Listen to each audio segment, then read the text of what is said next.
कुरामा हाम्रो credit, how do you increase, how do you build your credit? Credit is very, very important. Exactly. Today in the world of finance को दुनिया जुन हाम्रो segment छ आज we have today awesome guest.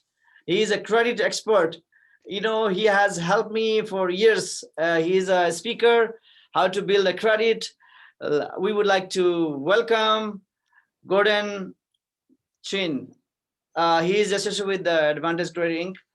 So, Gordon, you are welcome in the Radio Nepal USA. How are you, sir? I'm doing well, thank you. Can you guys hear me okay? Yes, we can hear you okay. All right, good. Well, yeah, thanks for having me on the show, Jay. Nice. So, you know, like right now the rate is low, market is hot, you know, there is a lot of refi still need to be done. So how important is a credit? Because whenever I talk to my clients about the credit, and then I say, we need to pull your credit, they say, oh, I already know my credit. They must tell me like my credit is 780, 790. So what is a FACO credit, which is a retail credit, Yep. and what is a tri-merge credit that way a loan officer pull the credit? Could you tell our listener and viewers what is the difference? Well, yeah, and that's an excellent question, Jay. I mean, as a consumer that's not familiar with credit, many consumers think that there's only one credit score out there, but that's not the case. I mean, there's over 65 different versions of credit scores in the nation. So when a consumer checks their own credit, they're looking at a consumer FICO score. So the most popular consumer credit provider out there is Credit Karma. So many people have accounts with Credit Karma, and they have access to check their own credit, but that credit score they're getting is not a mortgage FICO score, it's a consumer FICO score. And consumer FICO scores are weighed and calculated differently, and those are higher than a mortgage FICO score. So when a consumer checks their own credit, they think they have a 780 score, and then they go to a mortgage company or a loan agent like yourself, and you have to pull their credit again, but you're pulling a mortgage FICO score, and that's specific to the mortgage application. And those scores are weighed and calculated differently, and they're lower. So a 680 score that the consumer thinks they have may only end up being a 640 score. So that's one thing that borrowers need to be aware of when they're ready to buy a house or do a loan. They have to be aware that the scores that they see themselves are not going to be the same scores that the mortgage bank or the lender is going to use. So that's very important. Thank you, Gordon, for explaining this, because I see that all the time and I have to explain. So hope many listeners today listening, you know that your retail credit score or the loan officer, the tri-merge credit score is all different. So you need to consult with your loan officer and plan that way. So Gordon, so you know, like I just want to ask very basic questions, because I also sometimes I want like people to understand. So Sure. there is a score is from what, like 300 to 850? How much? How what, can you tell us about that? So yeah, so since there are 65 different versions of scores, so if you're looking at a consumer FICO score, they start from a 150 and can go all the way to a 950. But if you're looking at a mortgage FICO score, they start from a 350 to an 850. So remember, every industry has their own scores. If the auto industry has their own score and different ranges. The credit card industry has their own different type of score with different ranges. So it depends on the type of score that you're pulling. It can vary from 150 to 950. Awesome. So just say let's talk about right now the mortgage one, because it's you know, I do that business every day. So mortgage Yes, 350 to 850. So correct. what is the composition of 850? Because there's a different bucket that accumulates becomes 850, right? Correct. I mean, so if we're talking about the mortgage FICO score, there's about 40 different factors that can affect your mortgage FICO score. So we can group that into 5 categories, basically. The very first category is your payment history. The payment history comprises of 35% of your score. So that's the single most important thing to make sure that you keep a good credit score is to make all your payments on time. One late payment can drop your score 50 to 100 points. So it's huge. 50 to 100. So Wow, that's 50 to 100 points. Correct. And the second grouping of that affects your score is your credit utilization. So all your credit card balances should be about 30% of your credit limit. If it's more than 30%, between 30 to 50 is okay. But if you're above 50% of your credit limit, then your score is going to drop. So it's very important to keep all your credit card balances below 50%. So those are the two main areas of your credit score. That's going to take that together. That takes up about 65% of your credit score. The rest of it are going to be other items like how long you've established credit, how many new accounts you have, what kind of a good diverse credit file. So it's important to have a diverse credit file, meaning that you should have different types of accounts. Installment loans like mortgages and student loans are good to have. Credit cards are good to have. So if you have a good mix of credit, your scores will be better as well. What about the auto loan? And that's also count like different kind of credit. Correct. Auto loan uses their own type of credit scoring model as well. So that if you go apply for an auto loan, they're going to pull your credit and they're using a specific auto financing score. That's going to be different from the mortgage score too. Yeah, one of my friend told me that, who went to one of the dealership and the guy knew that he didn't have good credit, but he ended up getting the brand new, Toyota Corolla. And because they say, yeah, sure, you have excellent credit score. And then they gave him that he was just happy. So, Yeah. is that is completely different ball game with the mortgage versus auto? It is completely different. I mean, even individuals with very poor credit can still qualify for an auto loan, but that same person probably, if they have poor credit, you're probably not going to qualify for a mortgage loan because the mortgage loan threshold is much higher. Most, as you would know, I mean, most lenders are looking for a 680 minimum score, or to get a good rate, you need a 720 minimum credit score. Whereas if you buy an auto loan, or for auto loan, you may only need a 560 score. So the thresholds are very, very, very different. That's very true because right now, if the customer has a 760 above, they're getting excellent rate.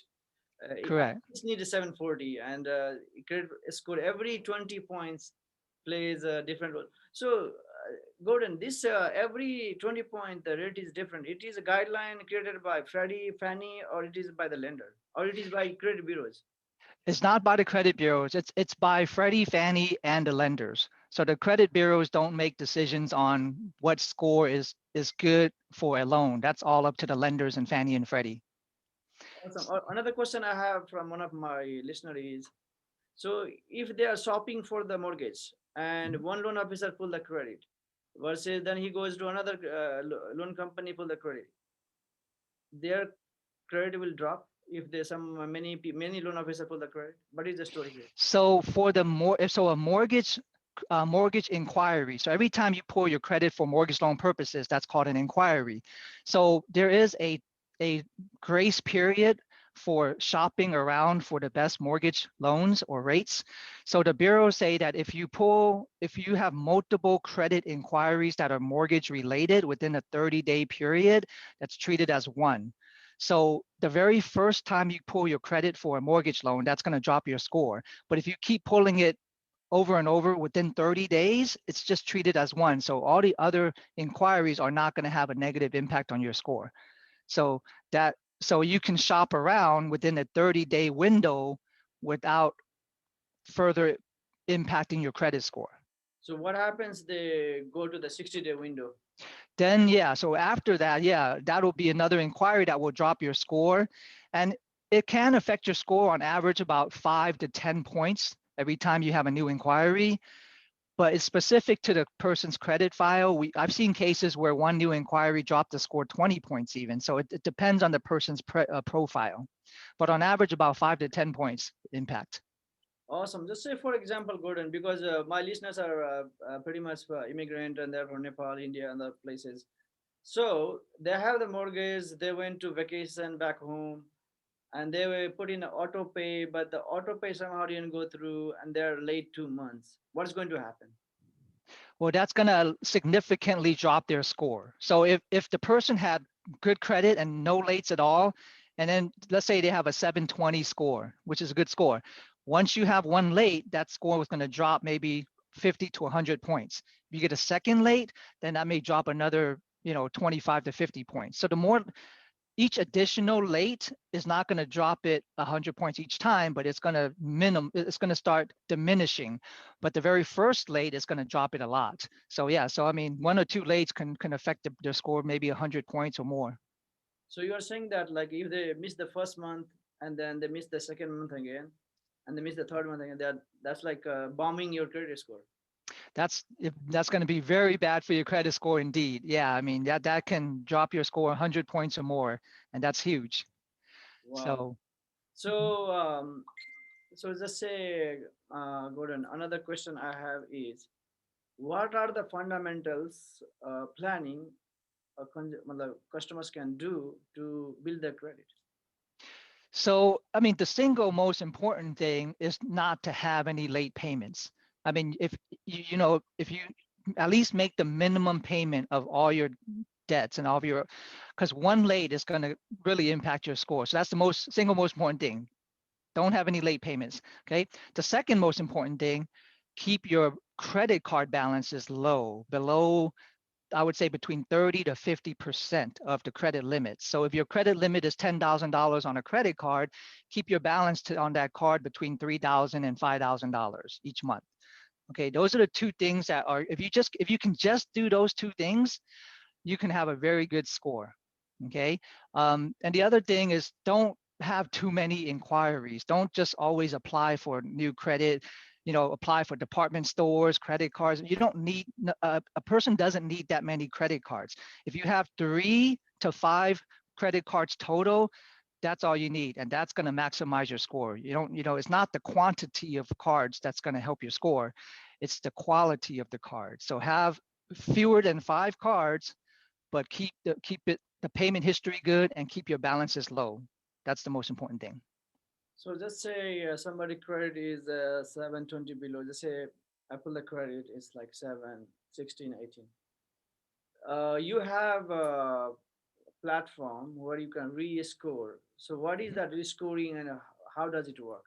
Sure.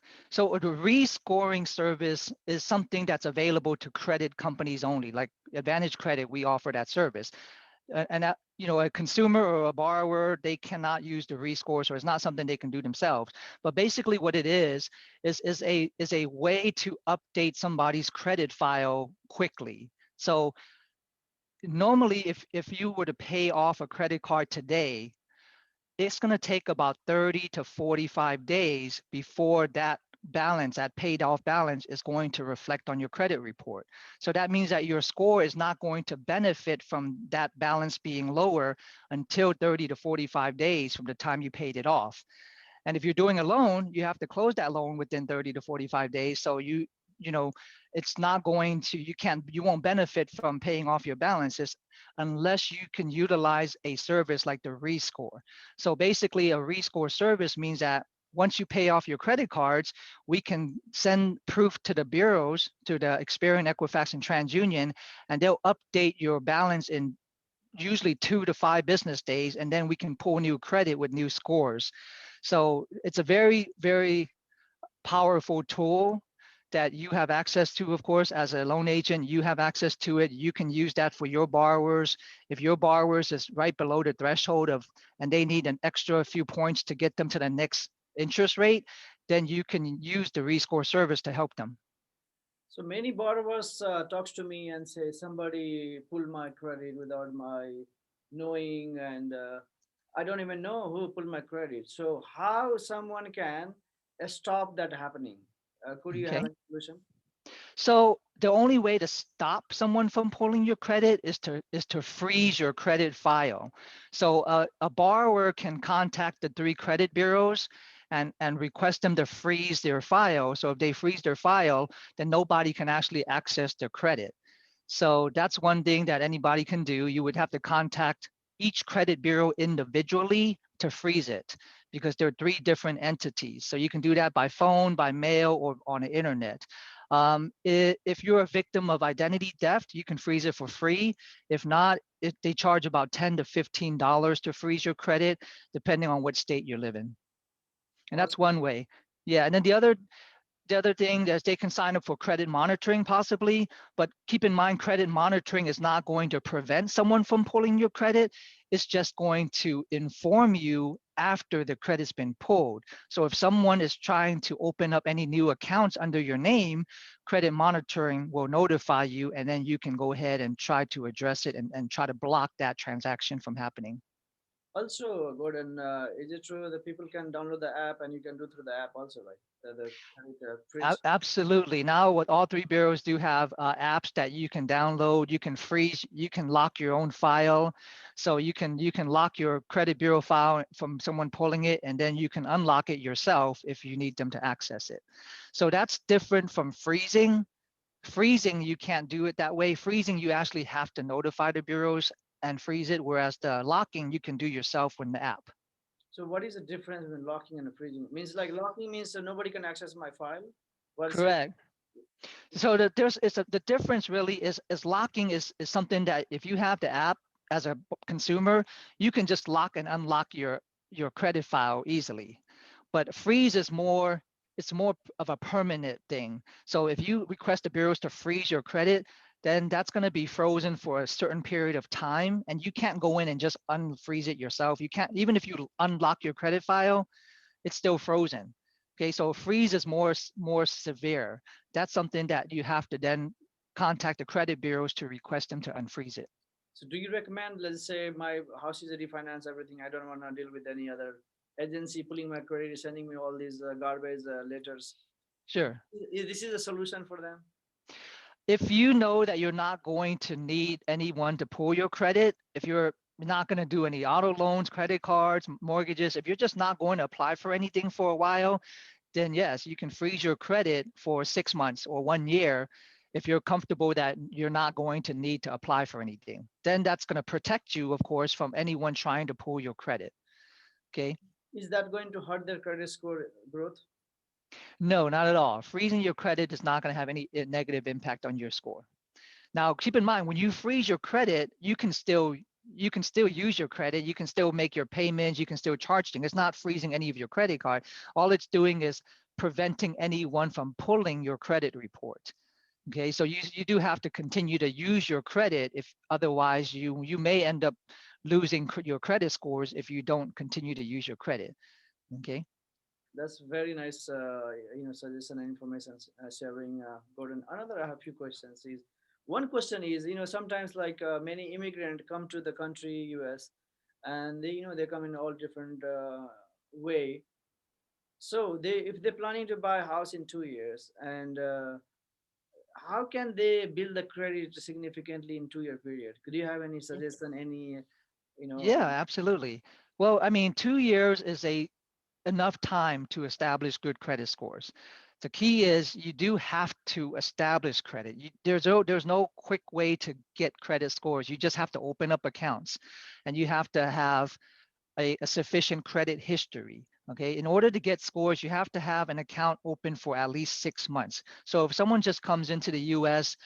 and they want to buy a house right away, but they don't have any credit, then they probably won't be able to get credit scores that quickly. They have to open up account and use the credit for at least 6 months. And after 6 months is when they'll start getting credit scores. Okay, and when they first get credit scores, typically it's going to be a very good score because your scores start from the top and they start diminishing.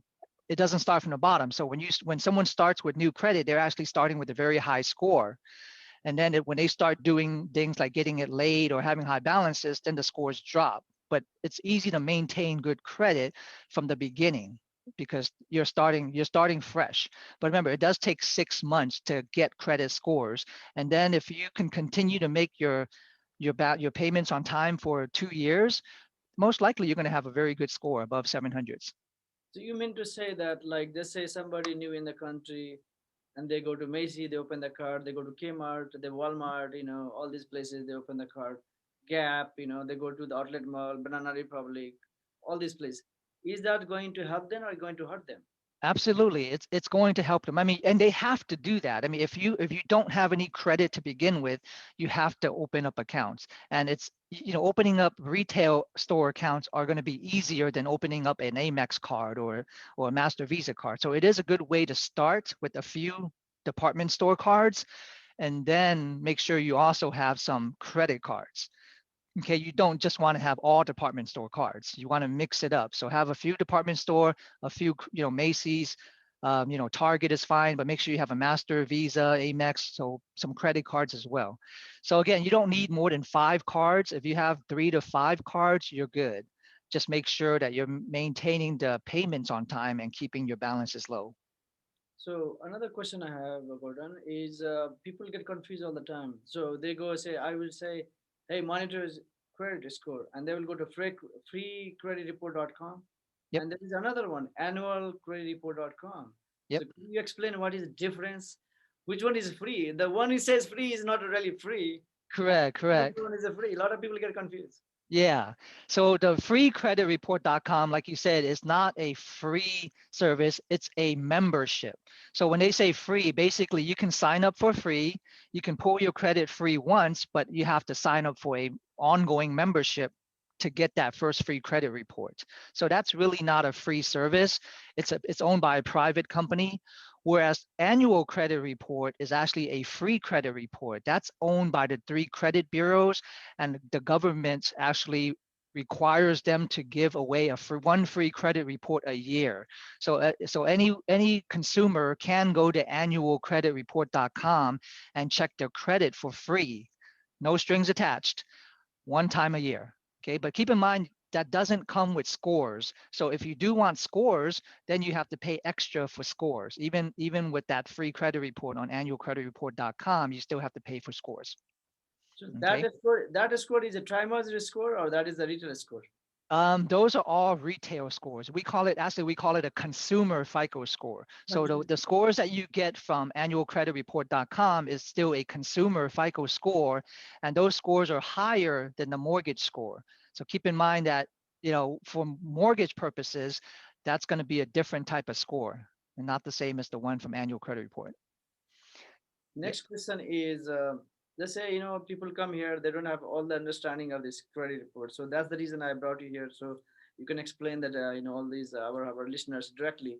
One thing they sometimes they get confused is that I will pull the credit, they will say, I have only one car, and they forget sometimes by mistakenly or knowingly they sign for somebody else, maybe their kids or maybe family members or some friends. They will sign up, co-sign. They will say, oh, okay, nothing going to affect you, and they will co-sign the credit for other friends.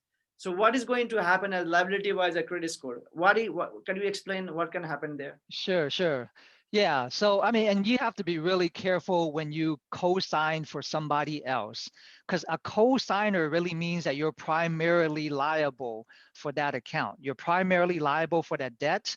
You're primarily liable for any lates that occur on that account. So even if you're just co-signing and you're not paying for that debt and the other person is paying for it, if the other person is late, then it's going to impact your credit too as a cosigner. So that account is going to show up on both of the cosigners' credit report.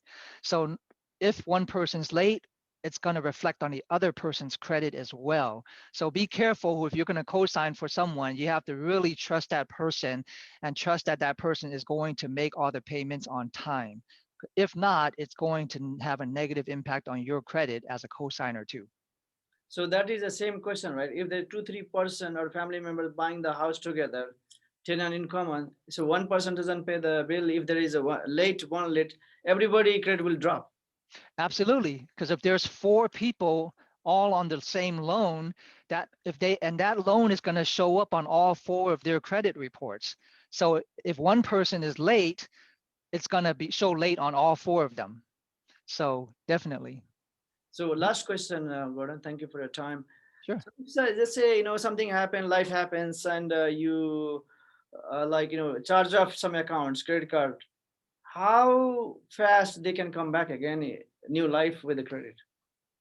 So if you have so almost all negative items on your credit does have a statute of limitations period before they drop off. So late payments, collections, charge off accounts, certain bankruptcies, foreclosures, all of these items, it will drop off your credit after 7 years. So it's a long time, but I mean, after 7 years, if it drops off, then you get a fresh start and you don't have those lates anymore and your scores can be better. So it does take a long time for it to drop off, but it does. So if But somebody is just a cash and carry lifestyle, so everything he pays for cash, and he has an asset, but he wants to buy a house, he will not have a credit, right? correct. So you won't have credit scores unless you are actively using your credit. So and you have to use your credit in a 6-month period.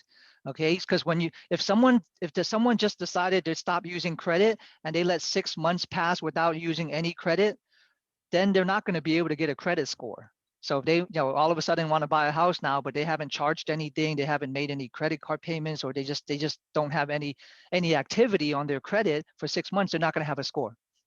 Thank you, Gordon. This is last. Thank you for coming our program. Oh, Really sure. awesome. This is a very valuable to a lot of first-time home buyers and newcomers in the country. They can build their credit. Would you like to say anything at the last to our like how credit is important? It is. I think it's very very important for anything here. What's your last thought? It definitely is. I mean, in this day and age, I mean, we live in a time of credit. I mean, some people don't carry cash anymore. A lot of people even have money, but they don't use their cash. So it is, credit is so valuable right now in this industry. I mean, especially, if you want to buy a house, most people are not going to pay cash for a house. I mean, some people can, but most people won't. So if you ever plan to buy a house, you want to make sure that you have sufficient credit, a good credit history. Yeah, a 720 score is ideal, and you definitely want to, you want to start sooner than later, because once you have a late, that's going to stay with you for 7 years. So you want to make sure that if you plan to buy a house in the next couple of years, you need to plan ahead of time. Make sure you have enough credit history established. Make sure your balances remain low. And most importantly, make sure you're not going to ever be late on any of your payments. Because once you have a 30-day late, that's going to haunt you for 7 years. Okay, so that's the most important thing. Make sure you're paying all your debt on time. So that's another reason why you don't want to have too many credit cards, because the more credit cards you have, the more tempted you're going to be to use them, and you may end up overextending yourself and not being able to pay it off. So keep your credit cards to about 3 to 5 and make sure you pay it on time. Thank you, Gordon. Look forward to talking to you again. Thank you again. Thank you for having me, Jay. Thank you very much. All right. Thank you. All right. Let me play one of the songs, and this program is sponsored by. Let me play the ad.